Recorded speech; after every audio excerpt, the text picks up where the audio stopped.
extremely hard. You were ready to cope with stress and strain, as well as the delights of working with young people. In recent years, you've laboured under an ever-increasing weight of targets, league tables, strategies, performance management, and everything else that can be thrown at you, and more. And in return, you expected, after years of service to your community, a good, decent, not gold-plated pension.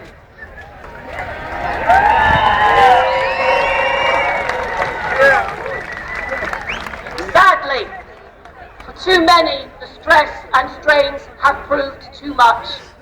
Too many good, experienced teachers and lecturers are burned out and exhausted by the demands of their working lives, and they decide to leave the profession, to take actuarially reduced pensions.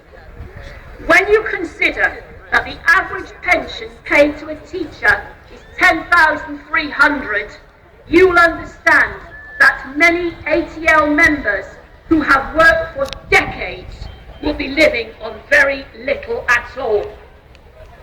It is for these reasons there has been so much anger directed at the government. ATL members are moderate. In the 2010 general election, they will have voted for all the main political parties, or none. We are not here on the platform today to overthrow the coalition government, however unpopular their policies may be.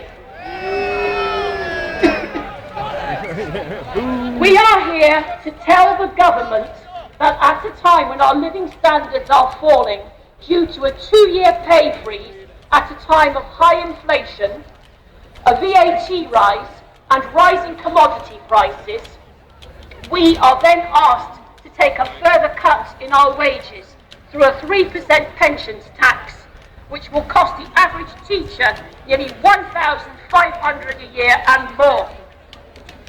ATL members know that most teachers simply cannot work until they are 66. The demands of the job are far too great.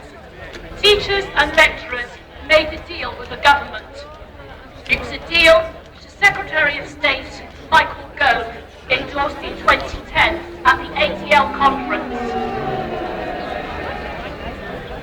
He said, you would work quite punishing hours.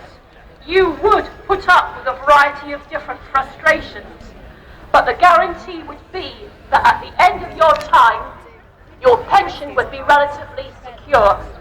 You might not earn as much as your contemporaries, as you were well qualified as. You accepted that. You had good degrees. They had good degrees. They went on to earn more, but you had a fulfilling career which brought you endless joy. I think that's part of the contract you expect. You came in on a certain basis. You should proceed on that basis. Those are Gove's words. Well said, Mr. Gove. Now we expect you to stick to your word.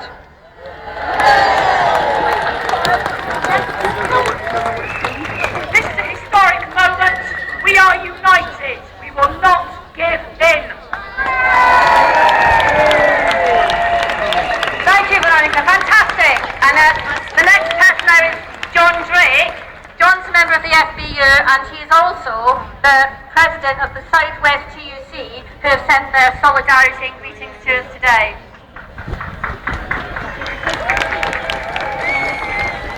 Sisters, brothers, comrades, what fantastic